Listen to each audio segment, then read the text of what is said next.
Okay.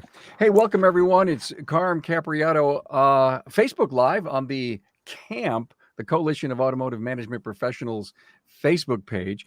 And I also threw this up on some of my own Facebook pages. Good to have you here. Every once in a while, we do this, if you will, Camp Fire, where we bring many of the members of the CAMP organization together, which are all automotive business coaches, most of them, and there's a lot of great other members like myself who isn't a business coach, but so much respect and appreciate and love all the coaches in the industry. And so we get together, we have a great organization, and it's for you. Some great information from a whole lot of great people, some great guests that are going to join us today. Who's with us? Top right. Hey guys, top right corner. Chris Cotton. Chris is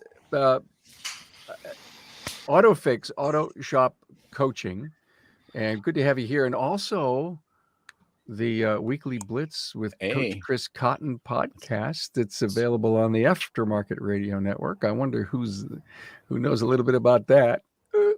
Right. Good to have you here, Chris. Thanks for being here. Brian Gillis, he's the chief at UNet Results. Sorry, man, UNet Results. Yeah. Strategy, great business. All these guys are great business coaches. I've gotten to know them so well. And Murray Voth is here from RPM Training.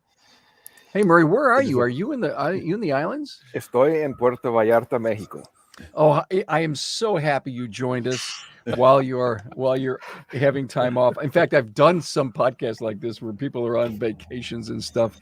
And I have to tell you guys, it's fun to connect thousands of miles of everyone together for the sake of our industry. And think about, everyone can watch this episode over and over again.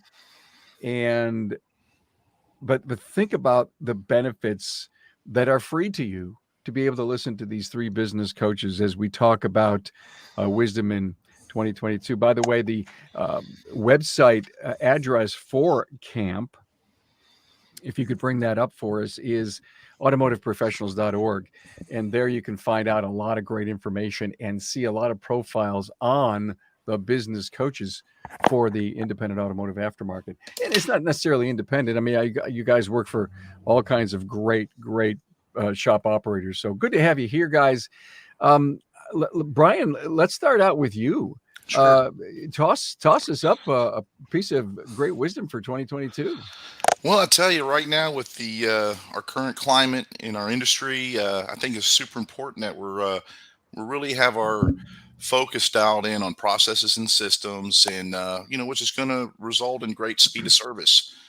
We talk a lot about speed of service, and it's not how fast you can get from one side of the shop to the other. It's really about just having the whole team dialed into your systems and processes and figuring out ways you can actually save time. And so, I've got a couple examples, your order of operations on how you do things. For example, if you're going to bring in a vehicle it's got an oil change service, maybe they found something on your website and they're there for the oil change and the maintenance inspection. What order, how do you do that?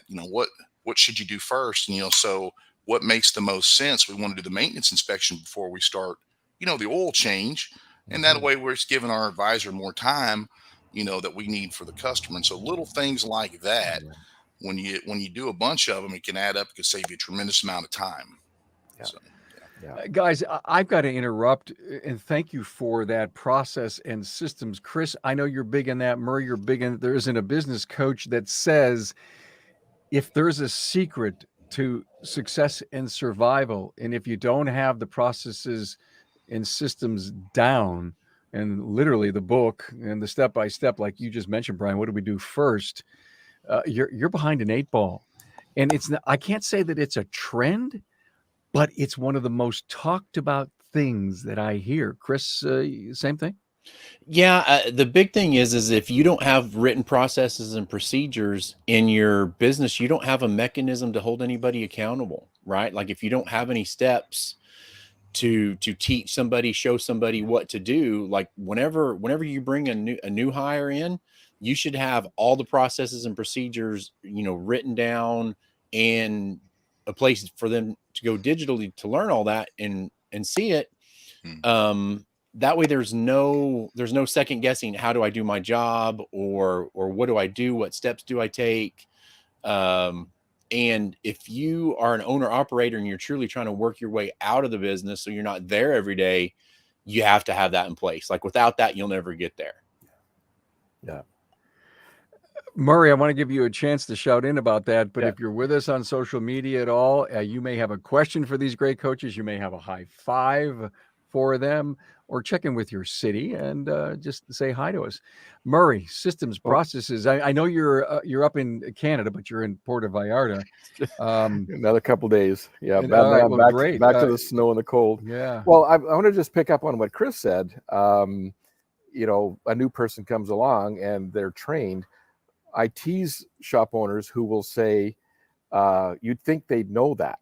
It's my clients are not allowed to say that after the first time they've said it, because they'll hear very quickly from me, you'd think they would know that. And I'm like, how do you know they would know that? Well, they're a technician, right? They've worked in this industry they have 10 years experience. You'd think they would know that. Well, how do you know what their shop was run like before where they worked? So, you know, in addition to what Brian and Chris have said, is a really good orientation along with the training as to how and why we do things here this way, and here's the reason why we do these things, right? So don't assume that a new person knows the way you do things, even if they've got 10 years experience, because they may work for somebody who was a good person but didn't have processes, right?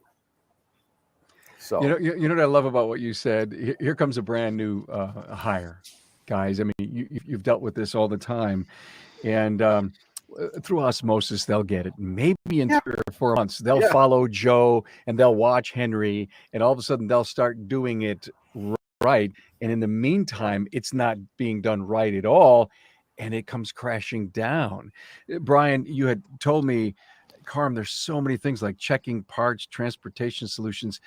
Give us a little bit of your list on that importance. Sure, absolutely. So checking parts upon arrival, like Murray said, you think, hey, you know, everybody kind of knows these things, but not necessarily so.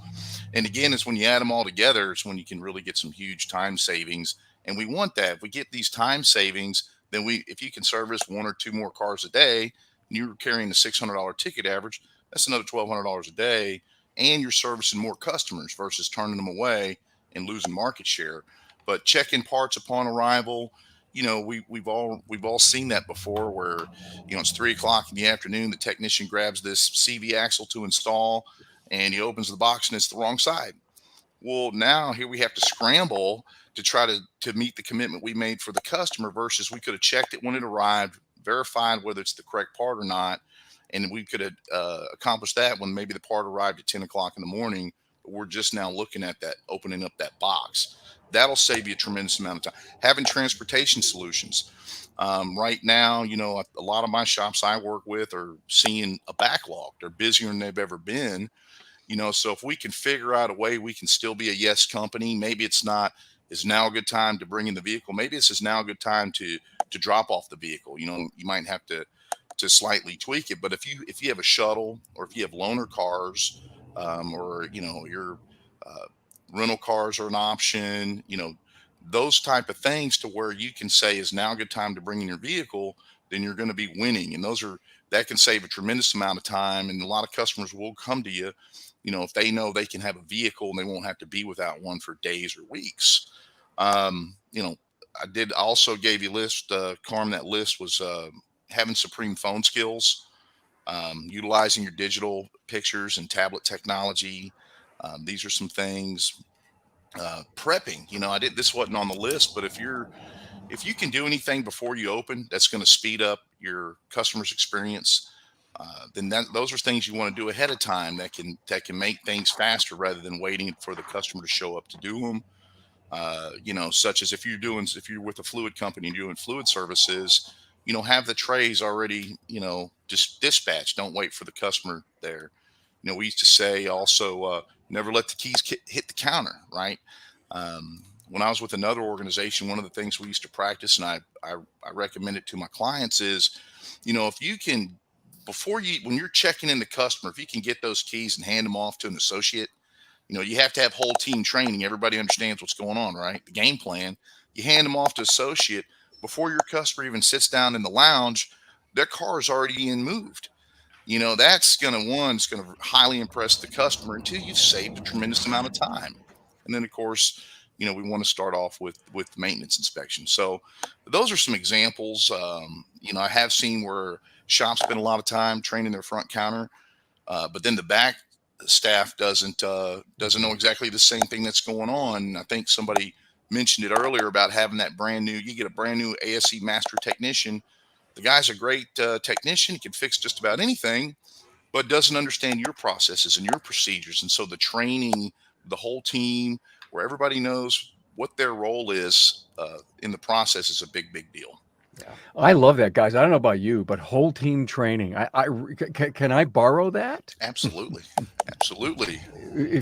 Do me a favor. You're listening. You're a shop owner. Would you please write these 3 words down? Whole team training, because there is no doubt we touch and overlap in every component, every compartment inside of the shop, and I believe the service advisor needs to know what's going on with the GS and how systems are working in the shop, and vice versa. Good stuff. Thank you, Brian.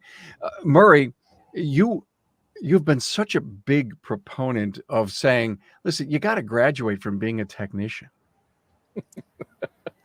Yeah, my closing line of my speaking notes was, you're a highly experienced, very skilled, very knowledgeable ASE master tech. You got every ticket you can possibly have, and your business isn't making any money, right? So I'm saying, for the new year, let's make ourselves a junior apprentice business owner, and let's learn from the ground up what it means to be an owner. I've had the privilege recently of working with 3 people that have bought shops that come from outside of our industry.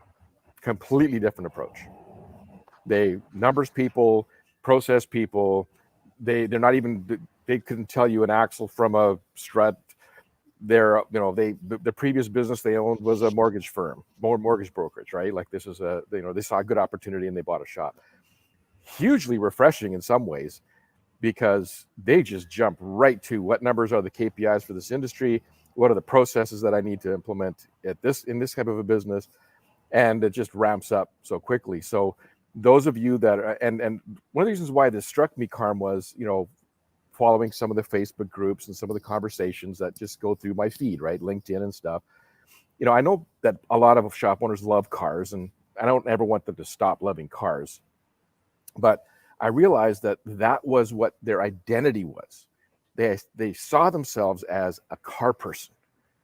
They didn't see themselves as a business owner. And that paradigm shift, I've had a few clients just have that paradigm shift in the fall, and it was amazing to watch. And I want to say this carefully, because they're still good people and they're still very caring people, but they learned to separate from their customers emotionally and from their staff emotionally. So a customer was upset, they were unreasonable, and they're never coming back again. Okay, ramp up my marketing. See ya, right? An employee won't follow processes. You meet with them, you bring them every possible training, every possible help. You check into their personal lives. Do you need some, is your marriage on the rocks? Like, what's going on? No, just don't want to do it your way. Okay, see ya, right? And in Canada, we don't have at-will employment like you guys do in many states. So there's lots of severance to be paid out up here if you have had a person for a long time. But these shop owners are like, okay, 20 grand, here's the check, see ya. And the next month, they 10% increase in sales and profitability just because they've got the right person on the bus, right? Anyways, it's just that paradigm of becoming a business owner that could run anything. Doesn't have to be a shop. I know it was one of your final bullet points, but I thought it needed to be talked about up front, because I think we have to, we want to get the frame of mind right for any shop owner that's going to listen to this, that a lot of the issues that you are dealing with is the man in the mirror. And I say that quite a lot because that's what I continue to hear. The struggling shops, the owner needs to get out of his own way. And that, to your point, I've got to ask you a really important question about the story of the owner finally, discovering that he needs to graduate himself. Was it early in your coaching relationship, or did it really take time to make that happen? It took time, and it took a plateau of frustration where things were going well. They had hit a place where it was decent, but they weren't getting that personal flexibility and time. They were still felt like they were babysitting. They were always covering one of the positions. And it actually was kind of like other things we talk about in life is they hit bottom. Even though the business was doing relatively well, they hit a psychological frustration bottom where it's just like, I'm done. And they just go, I'm done. I'm finished. What do I have to do? And they just go, I'm let go. I just listen to it. I just watch them on my screen go, I'm finished. I'm letting go, right? There might be a couple of cuss words from a couple of them, right? And that moment of letting go, then I step in and I go, okay, so what's this going to look like that you're going to let go? And then it begins to build from there. So it is kind of like a teenager becoming an adult. Pardon the analogy, but I'm old enough to say that these days. Yeah. Right? It's that all of a sudden one day you wake up like, ooh, this is what it means to be a grown-up. Oh, crap. Right? Oops. I got to be a grown-up. It lands right in your lap, and now you say, "What am I going to do with this?" And it's the beginning of the rest of your life, really, when that happens. Yeah. Hey, listen. Before the end of the show, any salsa music that we can hear from the bar that you're at? No, it's actually very quiet today, and I deliberately went to a place that was quiet. So darn, I wanted to see some poolside dancing. Okay. Right. There you go. Chris, you take on a new client, and they're struggling, and for all the right reasons, they hire you. Do you see a 2-year gap before the kind of solutions and resolutions that they're looking for? It's all up to the client, really. Like some clients can, they're already walking so they can run and take off. Some are slow and fight you at every turn. If you get one that just says yes to everything you do, you can get them from if their sales are low and they say they're a $500,000 shop, you can get them from $500,000 to $1.5 million in 18 months if they really buy into what you're saying. It just depends on how hard they're fighting and what their pain is. Like if money's good, they're making money, then typically their pain's not as bad as somebody that's got 3 or 4 checks in their top drawer of their desk. Everybody else is getting paid, they're not getting paid, and they're looking at being closed down in 2 months.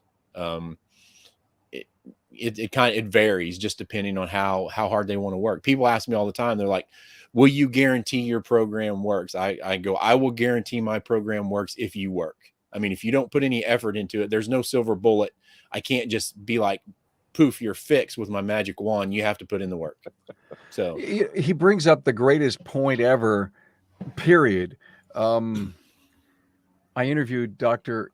Dave Wyman yesterday, and his episode will come out in a few weeks. He's a psychologist. I love to have him on my show. And he told an interesting joke. How many psychologists does it take to screw in the bulb?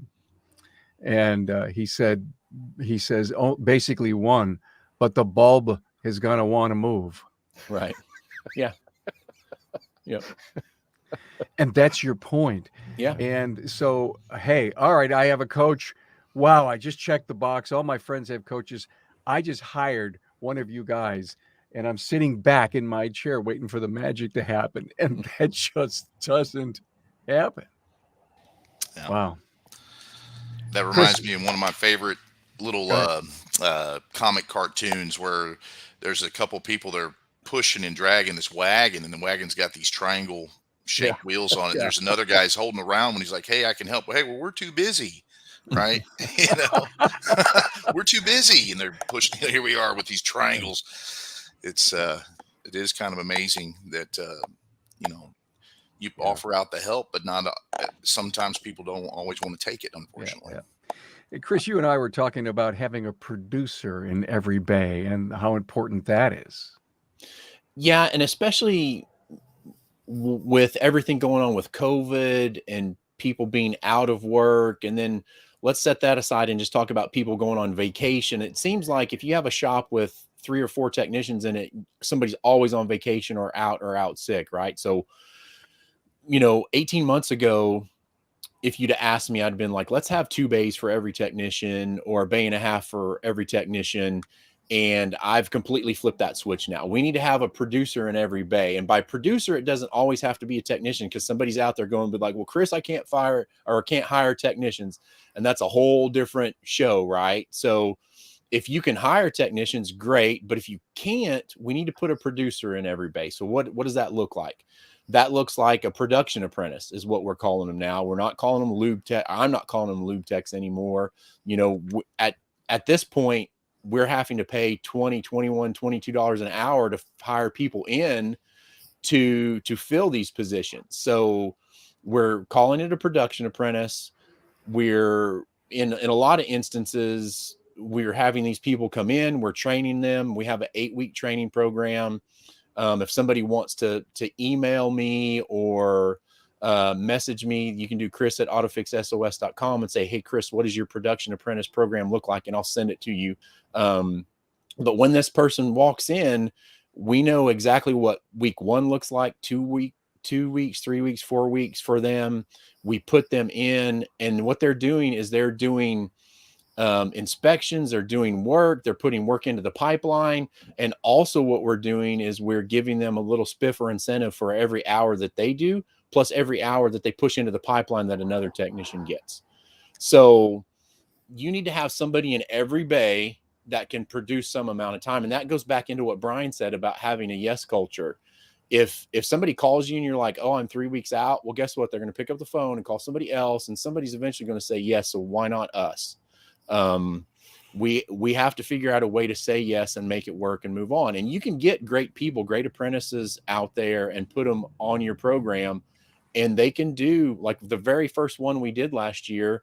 The young gentleman that did it, he got to the point to where he's billing 30+ hours a week now. And the other thing that does is, if your A line or B technician has to stop and do an inspection and tire rotation, you know, they could be working on a timing belt, water pump, whatever. It makes everybody in the shop more productive if you have these people. So I'm full on embracing that. I'm pushing it.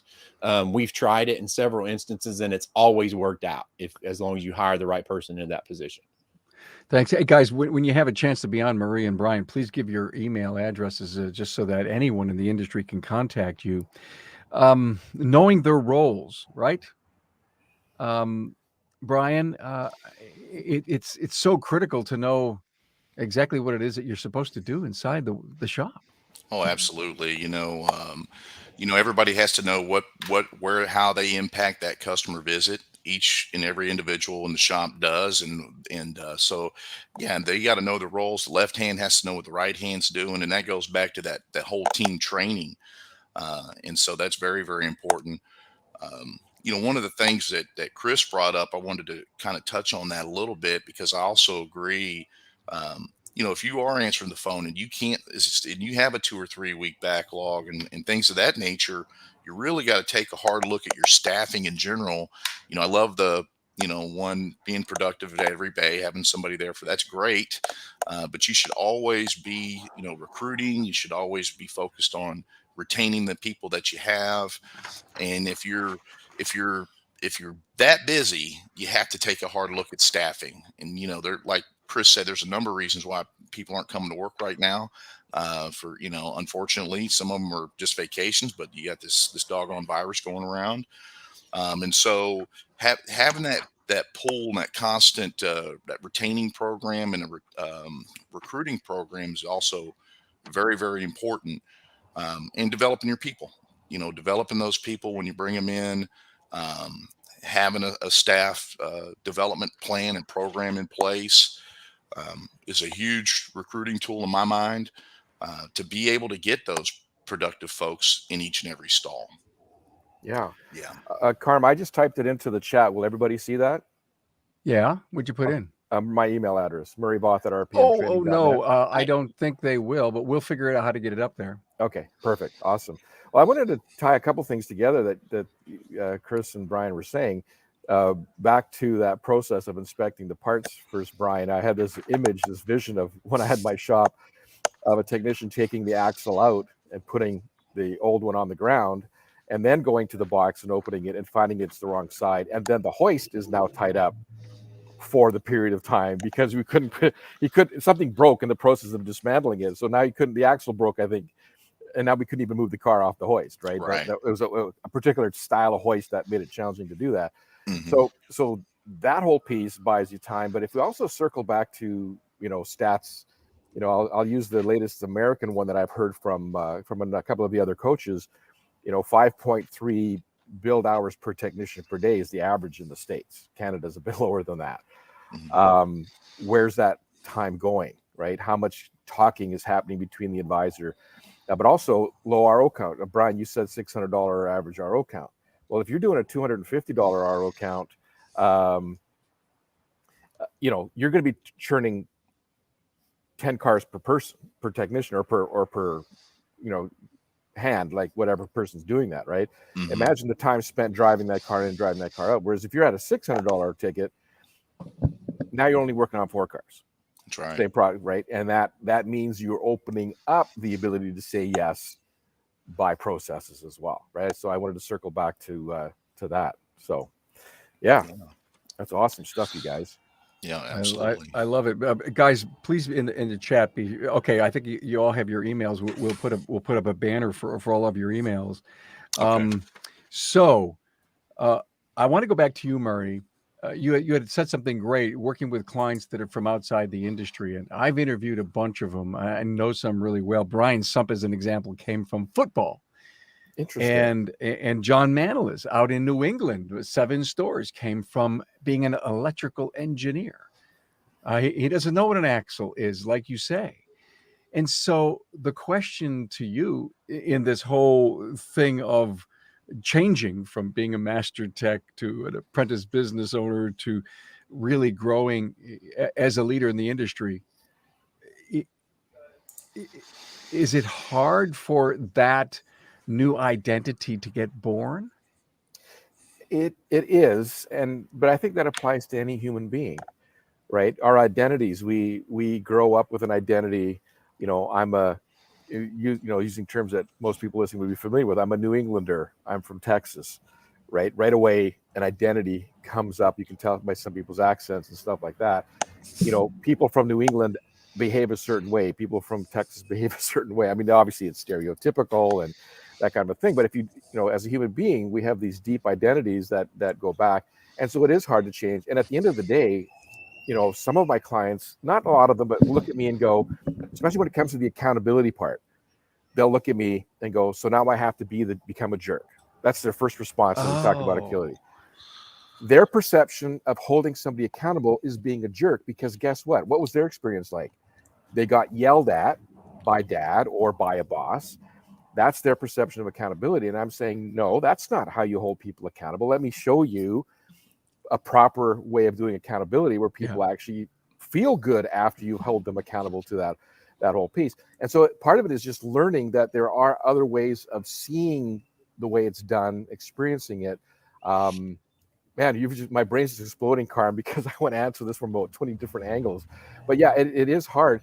And I wanted to circle back to what Chris said about timelines. I think a lot of clients, they'll learn to charge properly for their parts, and they'll get I call shop supplies materials and consumables.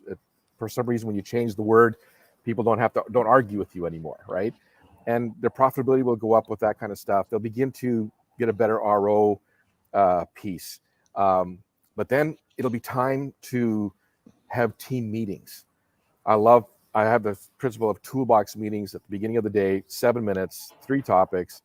And I've got people that have never run a staff meeting in 20-year career, and they get their hands start shaking at the idea of standing up in front of a group of people. And so I say, first meeting is 1 minute long. Even if you don't even say a word, you've stood up in front of your team and said, we're going to be doing this from now on. I got to figure it out how I'm going to do it, but have a good day, and I'll talk to you tomorrow again at 8. Right?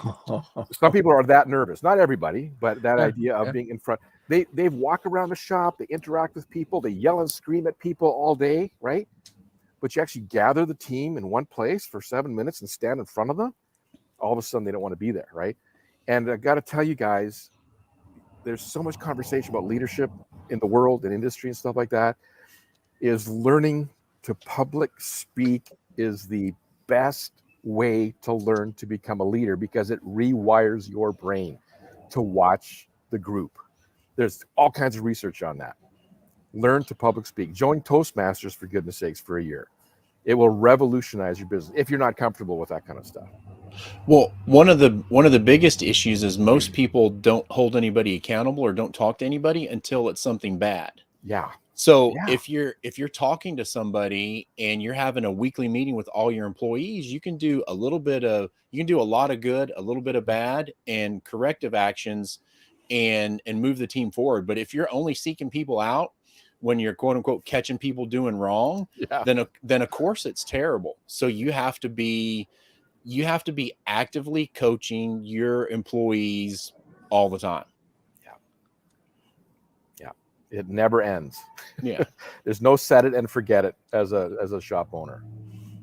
Yeah, and the training, the meetings aren't all the same, right? So there's behavior sessions where we see something that, hey, were you aware that this is a better way to do that? And then you have your mentoring sessions where it's really about them, right? And you're building that connection, helping. That's huge, retaining. And then there's training sessions, right? You're sitting down, you're talking about taking that time to sit down with them, with giving them your undivided attention is massive. And so that's what's going to help retain the people that you have. You're going to become a true leader because, what's the definition? People are going to follow your direction, right? Your goals and your company mission. And so to me, it's super important to have these meetings. There's really, your people's the number one. All this whole deal is all about people. It's all about your people. Yeah. Guys, this has been so enlightening. Can we talk about cash? Heck yeah, we can. I can talk about cash if you want to. Because cash has always been king, but probably at the beginning of the year to have a good cash strategy going. Well, we should always be in control of our cash, right? But one thing I'm seeing now is a lot of the people got idle money and it's still sitting in a bank account. They've never used it. So one thing I would say is you got to make sure that you have cash available. Like make sure you have a 4 or 5, 6 month cushion in case something happens and the world goes sideways. But if you look at that and you're still sitting on $100,000 and you're just letting it sit in the bank, why? That money's not doing anything for you where it's at. So make sure that you hold on to it, but also make sure you use it. Maybe what we're talking about is, okay, we're booked 2 months out and we need to add an extra bay to the shop or redo something, remodel, hire extra people. Spend that money to make money and propel you through the next 18 months. Because I'm also here to tell you people, this is not going to last forever. It's great. I hope it does. I hope I'm wrong. But, 2022 is great. 2023, I don't know. But make it while you can. And if you can use that money you've been hoarding to advance and make more money, then do that. Use your cash to your advantage. Yeah, that's great. One of my clients told me, he's like, man, we can never forget how to hunt, right? Because it could, things could go in a different direction. It could get tough. It could get tough again. And I agree with stacking up cash. I train and teach to make it part of your budget, right? You pay yourself. There's a line item for profit. You want to have 3 months of reserves, 3 months of working capital put away. And, we've been focusing in on what do you do now? If you do have this abundance of cash, what do you do with it? What's the kind of the next steps? So that's one of the things we've been working on too, is kind of your now recipe, the way things are, your win when you kind of achieve that 6 months, the 3 months of operating expenses, your 3 months reserves, and then what's the exit recipe look like? And so all part of the formula for being all about staying on top of your finances and knowing your numbers and having good advice with that. I've been very honored to walk alongside 3 guys that sold their shops this year, successfully sold their shops, and that the cash that's been accumulated, the retained earnings piece, right? Tax laws, of course, varying from Canada to the States and all that kind of stuff. But if you don't have good accounting advice on that retained earnings, and you take it out in too big of a chunk or too much at once or at the wrong time, your tax burden on that's going to be way bigger than if it's managed differently. So, these three guys all did relatively well. One of them could have put away another 75 or 100 grand if him and his accountant would have been a bit more proactive with that retained earnings, because they pulled the pin too soon and and right? Because there's obviously tax laws vary, but in Canada we have a lifetime capital gains exemption for small businesses of a certain amount, and that has to be engaged at a proper time by your accounting firm to get that way there. So, we also do this to accumulate wealth, and I use that term with my clients as a positive thing. It's, to me, wealth is more than money, right? The fact that I can fund my kids' college education is wealth, right? They can actually, leap ahead of where I was at that age, because they don't have to go into student debt. They can go get their degree and follow their passion if college is their degree. Or I can, buy one of my children something that they need for their business if they're going to the trades as well, that kind of thing. So the idea of creating wealth is, to me, a positive thing, and we need to think about that cash as becoming our wealth and setting it aside. Working with a guy a couple of days ago, he said, he and his accountant are looking at buying some land with that money, forming another company and buying some land. Will he build another shop? Or he says, I don't know, but I says, real estate's doing really well, and I'm going to buy some land with that money, right? So there's this kind of a thought process of how do you handle that money once you've accumulated. And I bet you there's shops listening right now, Carm, that are going, shops have money set aside. Oh yeah, there are shops got more than $1 million in that bank account, just sitting there, like Chris said, doing nothing, and it's time to get it out with proper advice, proper professionals to help you to get it out of there, right? All the legal ways of avoiding taxes, if I said that correctly on air. Right. You don't want to bend the rules, or you don't want to break them. You want to bend them just far enough that you're still within. My former accountant. Sorry, Chris, go ahead. Sorry. No, well, and one of the things I was going to say, depending on if you're S corp or LLC, like you can put your children on payroll for up to $12,000 a year, and so that they don't have to pay taxes. Like if you have a child in college, somebody in high school, my thing would be like, okay, make them come into the shop and work, but you can do that to your benefit. So there's all kinds of stuff, and I know that's not what we were scheduled to talk about, but it's what came up. So hey, listen, this is an open forum. So if there's anything that just came to the top of your mind, please bring it up. Guys, I think I heard someone say 2022 may be kind of like 2021, but beyond, we may get back to some normal. Do you guys agree with that? For me, I think it's really almost impossible to predict. Boy, if we could predict that, we'd all be, financial wizards, right? I mean, it's hard to predict. Because I have talked to my clients about, moving their staffing up so they can say yes, so they can be more productive and they're not losing market share. But then the pushback will be, well, what if things slow down in 3 or 4 months or 6 months from now? They don't have to let somebody go. I'm like, well, in the meantime, your customers are suffering, right? They have to wait longer. So I think we really have to stay kind of focused on what's going on, right now. We want to be mindful that things can certainly change, but we gotta act accordingly to the way things are happening today. My answer is it doesn't matter. I've watched a young man start a shop in May of 2019. So guess how quick he was into the pandemic. In 18 months, he grew it to 1.5 million. In 2.5 years, he grew it to over 2 million. And it doesn't matter. You decide how you're going to serve, what your business model is, what kind of clients you're going to attract, spend the time with them, show them a lot of value. It doesn't matter. There's going to be shops closing during 2022, during the best time of our economies. Both are going strong, are still going to close because they don't understand cash flow. They don't understand marketing. They're playing the price game, the commodity game. They're going after $19 oil changes, right, to build up their business. So I don't mean to be rude, but it and I can be proven wrong. Obviously, if it gets bad enough, we'll all suffer. But to me, it doesn't matter. Choose how you're going to do this business. Choose the clientele you're going to work with. You don't have to, like, I understand, and I agree with, saying the yes culture, but it's the same as in a relationship with with family members and my people I love is sometimes we have to have boundaries. And if somebody's expectations can't be met, well, you're not coming to my shop. Right. And this young man has this fantastic way about him. He lets go of a team member if the person doesn't come along after a lot of support, and builds it. And I'm following that lead and injecting what I can learn from him into other people. It's just work with what you can and what you've got. Guys, the number of people with cars in North America, even during the worst recession, still millions of cars. Who's going to be? I tell my clients, which of you is going to be in business in the worst possible economy? Which of you are going to be? Well, during the early part of the pandemic, best shops did very well because they learned how to serve people in essential service, right?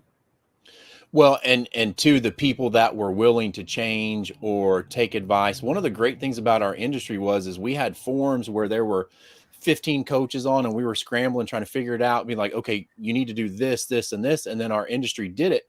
Where if you look at the restaurant industry and things like that, I didn't see any support from coaches or people like Carm and things like that, telling these people what they needed to do quickly in order to survive. And so you need to be moldable, changeable, malleable, whatever you want to use, and be able to adapt and overcome. And the ones that adapt and overcome will survive, and the ones that don't won't. Like Murray said, we have I get contacted every week from people that are not in the repair industry, taking their money and getting into this industry. And we're starting from scratch. We're buying existing businesses. And like he said, they want to know the metrics. They want to know how to hold their people accountable and do that. And what you're seeing is these people come in, be successful, and they're gobbling up other shops that are not running right now. I mean, this is almost like a real estate economy where people are buying and flipping auto repair shops at this point. Yeah, huge opportunities. And two seriously large accounting firms that I've had some conversations with recently have said that well-run automotive repair shops are some of the best profitable businesses above restaurants, above hotels, and that's why people are coming to buy them, because they figured out that there's money to be made, and they're necessary, whereas restaurants and the others weren't. That's right. Yeah, you can eat out of the garden. Who needs to go to a restaurant, right? Right. Yeah. So an example of that, Chris, the pandemic hits, and half a dozen of everybody in Canada got to be essential service. Being Canadians, we're also nice and polite with each other. We were worried. Yeah, exactly. Shops were worried about, well, I get to be open and the other businesses in my town don't get to be. I feel guilty, survivor's guilt, right? Yeah. And so then right away it's like, oh, should I lower my labor rate, Murray? should I do this and should I do that? And I said, you guys are insane. I said, number one, the government decided you were essential for a reason. Okay, so accept it.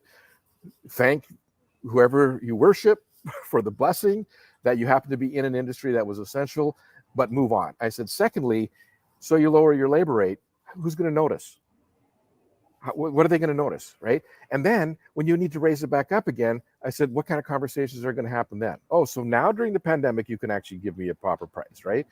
I said, don't even try that. I said, but if you feel like you need to support your community and buy stuff from your community and give it to your clients. We did that with restaurant cards.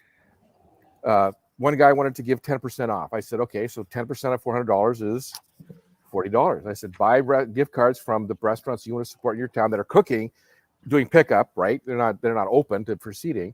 And some of them took up. This one guy got a network of 5 restaurants.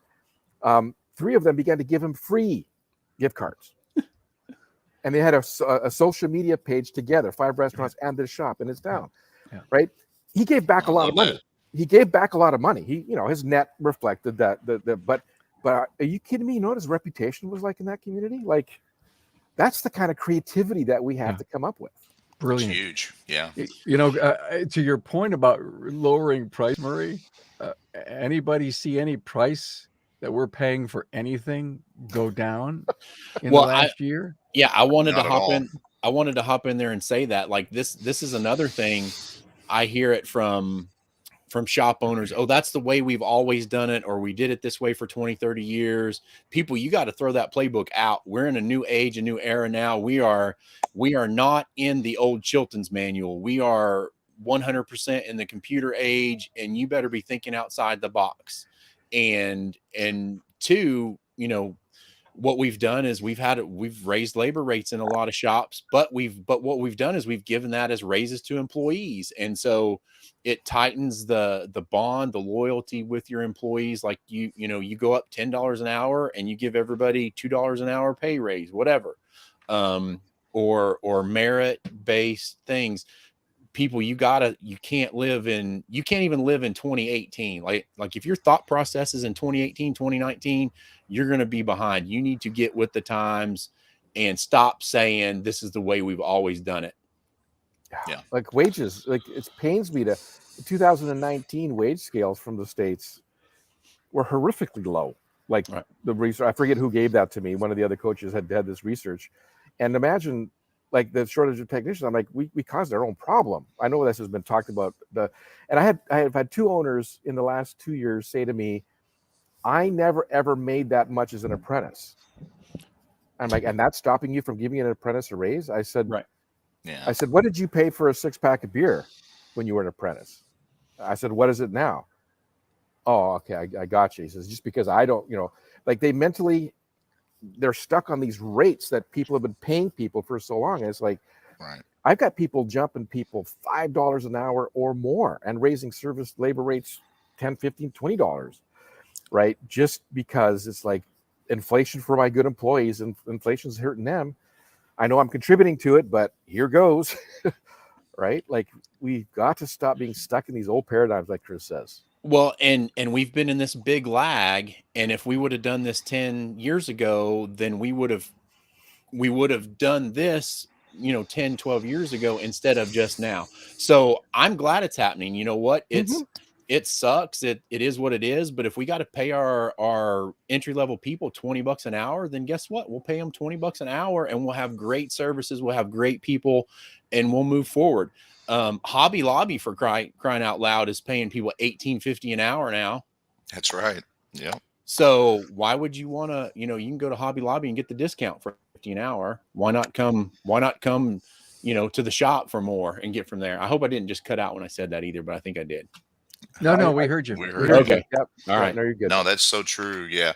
Yeah. Right now is the time we should be raising labor rates. I mean, if you're going to you have to pay people. If you're going to want to attract and recruit and hire good technicians and good service advisors or management you have to be able to pay them. It's very, very competitive right now in all the industries. And so if you're looking for a great bookkeeper that's coming from another industry, you got to be ready to pay. And so absolutely, I think right now is a time that we should be more focused on. We should have a plan in place, really. Oh, yes. A monthly labor rate increase to stay within inflation. I think meat's up 20%. I read this morning. Fish is up 10%. I mean, the inflation's just kind of crazy right now. So we got to keep up with it. You bring up such a great point about why is it so hard to increase labor rates? And I guess we're living in that older paradigm. I think you brought that up, Chris. Why, when you meet a client, a brand new client, does it take kicking and screaming and you got to pull out the big hammer to make this happen, guys? If anyone wants to fix their business, pay a better wage, provide better training and equipment, why is this getting in the way? It's a outdated mode of thinking. Like every shop owner, when they come to me, I'm like, how did you get your labor rate? Well, I did it the Oreo method, right? So if you know the Oreo method, you call 10 shops, you take the low and you take the high and you average them together, and that's what you're at. That is such a BS way of doing stuff. I'm getting hot under the collar just thinking about it. And the first thing, I just had this conversation this morning with the guy. He's like, Chris, my margins are low. I don't understand what's going on. So I was able to log into his point of sale system. I pull up his income statement. I'm like, okay, your labor margin is showing this in your point of sale, and your income statement is showing this, and it's not correct. And we looked at the parts margin, and they were different. And so we went in and looked, And on the tickets, most great point of sale systems now, you can go to profitability, click on profitability, look at what the total on the ticket is. And they had the technicians in there, but they didn't have the tax and benefit load. So if this shop had a guy that they're paying $40 an hour to, and once you add his tax and benefit load, that's almost like another $8. And if you're not figuring that in, then you're just losing that percentage out. So it's never been easier to track than it is now. Yeah. But my point is you have to look at your technician's tax and benefit load and then figure your rate. You can't use the Oreo method anymore. People, run your business like a business and stop running it like a hobby, for crying out loud. Yeah. Love it. That's Wow.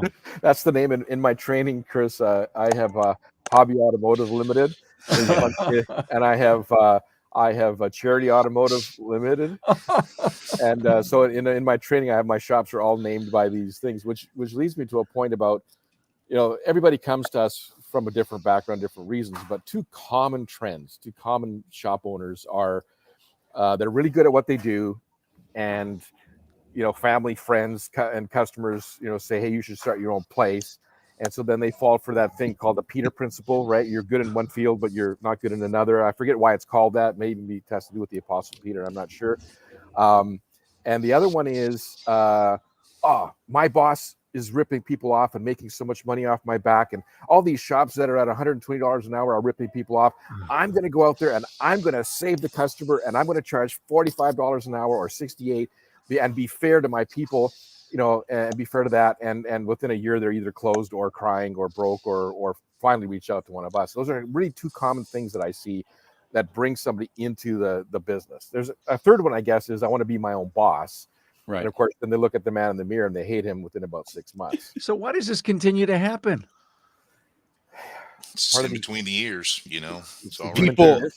People don't hire coaches 6 months before they need them. That's what it is. And I don't, our industry has so many great coaches. Would I love to have all of the shops? No, but there's plenty of coaches out there for you. Talk to one, listen to it. If you don't have a coach, listen to the Aftermarket Radio Network. Listen, Carm has so much stuff out there that I even get flooded with it all. I'm like, holy crap, I can't listen or watch to everything Carm does.